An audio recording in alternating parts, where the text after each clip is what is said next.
Okay, so the next one is openness to experience. It's usually that you're open to any kind of experience that comes your way.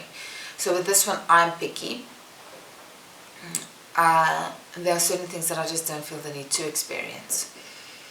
I see it more from a cautious perspective, and I see it more from a, I've watched my brother do certain things, I've watched my friends do certain things.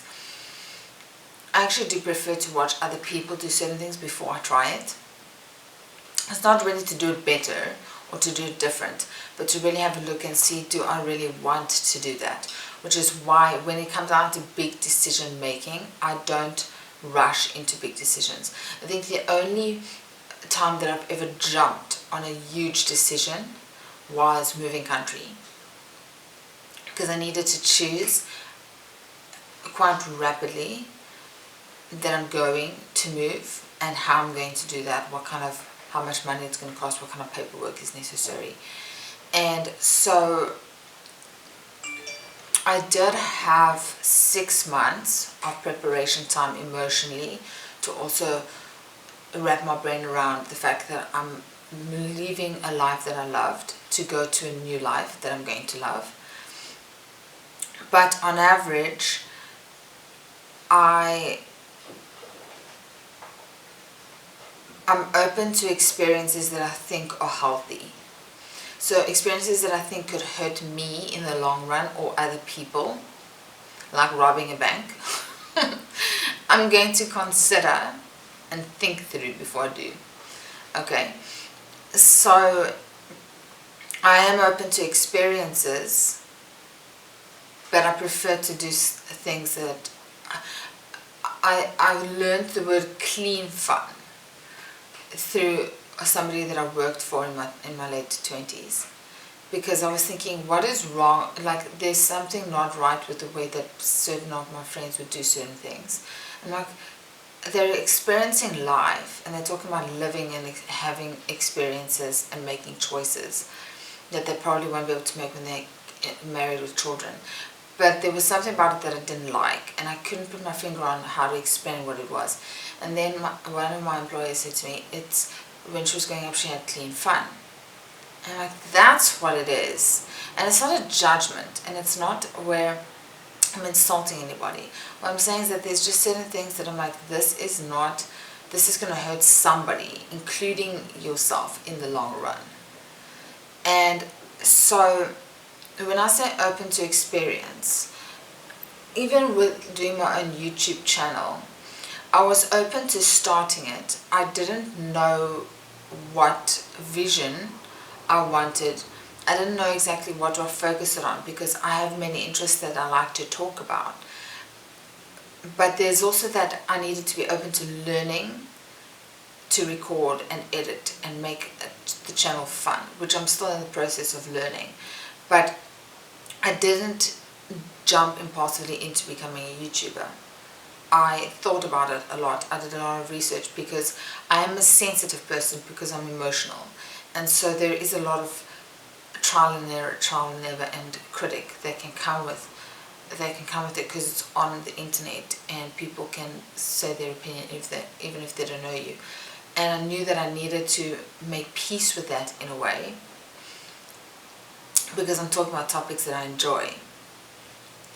And so even with me writing my own book, deciding how to do that so that I don't share too much information that can hurt me, or that I'm doing things ethically correctly, so you're not being impulsive, but you're open to the experience of writing and sharing my story on anxiety and how God has changed that and how it's changed and shaped my life.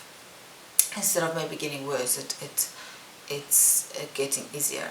So openness to experience is being open-minded, essentially, to different things.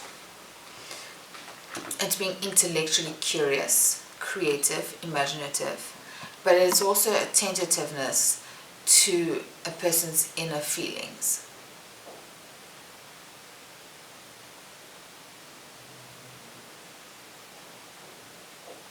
Okay, so for this, I do think it's important that you would consider how you feel and how you would affect other people, and the reasons why you do whatever you do. Okay. So I think depending on how big it is, so if it's moving country or writing a book, it depends on what you're writing on. Is it going to hurt other people? Things like this. But if it's going to see a movie or going on a cruise ship, that might include like booking in leave and money, but it's being open to the experience, and it doesn't necessarily, your emotions don't need to be considered. You don't necessarily need to consider others' emotions. So what I'm talking about is it depends on the experience that you're being open to, and it depends on whether it's going to hurt you, people, and the legal system. Okay, so optimism, hopeful and confident about the future. Positive outcomes on things, life, and people.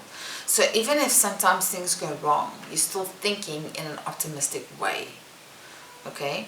It helps people to handle stressful situations, and it usually makes people happier. So I've lost my job, it's not so great, I'm allowed to be sad for 1 or 2 days, and then after that I have to see the bottle as half full and not half empty. Assertive, having a confident and forceful personality. This one I struggled with a little bit because I don't really like to be controlling or forceful toward other people. I don't even really like to be forceful on myself. But assertive can be seen as a positive and a negative thing, I think. But essentially, it's being bold, decisive, assured, shows respect for yourself. You're willing to stand up for yourself. Okay, so definitely if you feel like you're in a bully situation or a difficult situation and you need to voice your opinion. Expressing your thoughts and your feelings, even if other people don't like it. The rights and the willingness to work on solving conflicts. That is also to be assertive. So in my opinion, being assertive can be positive.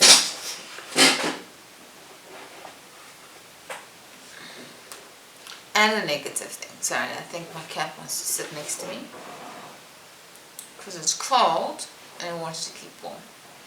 Okay, so you get 2 types of assertive people. They validate others' feelings as well. And these people are good listeners. They can problem solve and they can compromise. I definitely think assertiveness is something that I had to work on in my 20s. Not necessarily the compromising part, but sometimes I compromise myself, and that's an issue. And I've learned to say, this is what I feel. I don't think prostitution is okay. I think what they're doing isn't okay. The person is, I think, beautiful, and they're wonderful people.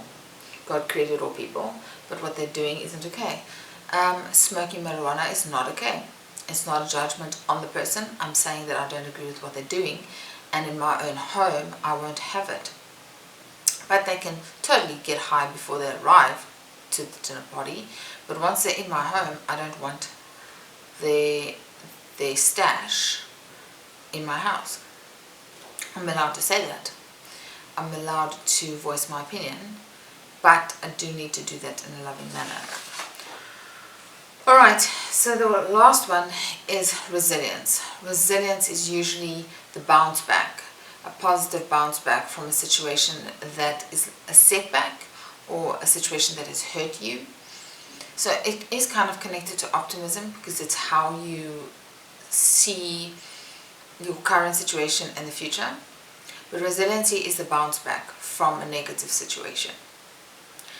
All of these things I do believe you can choose. I would like to think that I worked a lot on my resiliency in my 20s, and by nature I think I'm a resilient person, but sometimes I can be unsure of myself, and I think sometimes that does affect your resilience. But on average, I would say my resilience level is maybe 7 out of 10, which I don't think is too bad. Okay, so those are the